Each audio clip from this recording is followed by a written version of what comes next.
Well, in the spirit of the season, Fox 2 and St. Louis 11 have teamed up with 12 local charities during the giving season to help raise awareness and money for the amazing work they do in the St. Louis region. And joining us now are Phyllis Blackwelder and Angie Brown. They are here with the American Foundation for Suicide Prevention.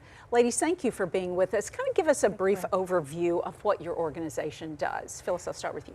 So the American Foundation for Suicide Prevention is a national organization. We have chapters in all 50 states and Puerto Rico, 73 chapters total.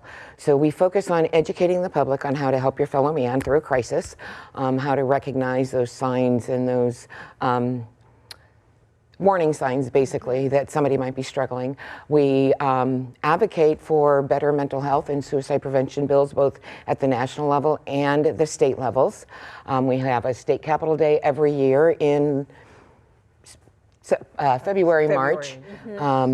We support those who have been affected by suicide through our Healing Conversations programs, our International Survivors of Suicide Loss Day, and various different programs like that.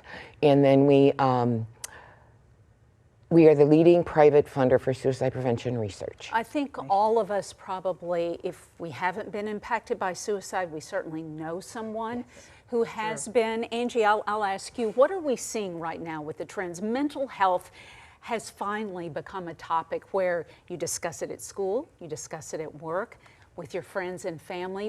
Where is the greatest need right now in this genre? Whatever we would consider underserved communities. Those are the communities we're trying to get into. In the churches, in some schools, it's not talked about enough. In the college universities, with the resident advisors in the dormitories. Did I say churches? Yes. You know, that's, you know, I think those are areas that it needs to be. Our rural communities too, farmers. Very much, construction, it's really high in the construction field. All right, well, there was, you guys are doing some working with Washington University, and tell me about this and what's going to come of this. So we have 3 actually research grants that are, one brand new one this year, and then 2 that have been around. One is an almost $1 million one, and it's studying the effects on laughing gas, basically, on those that are extremely suicidal. It's still got a while to go before he'll publish his findings. I can't remember what the other one that's been funded for a while is, and they haven't really released the exact information about the newest one. But laughing gas? Yeah, laughing gas. Explain that a little bit. It's supposed to reduce that, from what I've kind of gotten, because we've talked to that researcher at one of our walks a couple years ago. It's supposed to reduce that ideation, that immediate down. Make a difference. Yeah. Okay, all right. Well, what about healing conversations for families who may have someone who's at risk, or maybe they've experienced suicide in their family?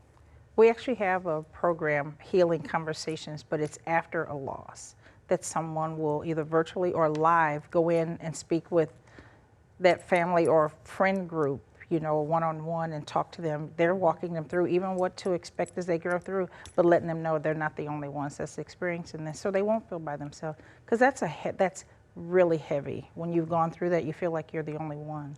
Yeah, what do you say? Who do you talk to? And they can come to your organization and get those answers. You've got all kinds of information for us. You can provide that to the public as well, correct? Exactly. Yes, we, our volunteers can be trained on how to set up a resource table at a local community event, a fall fair, a spring fair, whatever it might be, and provide these resources to the public. Learn how to do present one of our programs through the AFSP. We bring our AFSP programs out to the communities for free.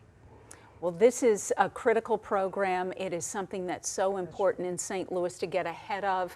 Prevention is the key, obviously, and you're there to do that component and lift people up afterwards if they do face this. So thank you both, Phyllis and Angie, for being with us tonight. Thank you, Mandy. Glenn?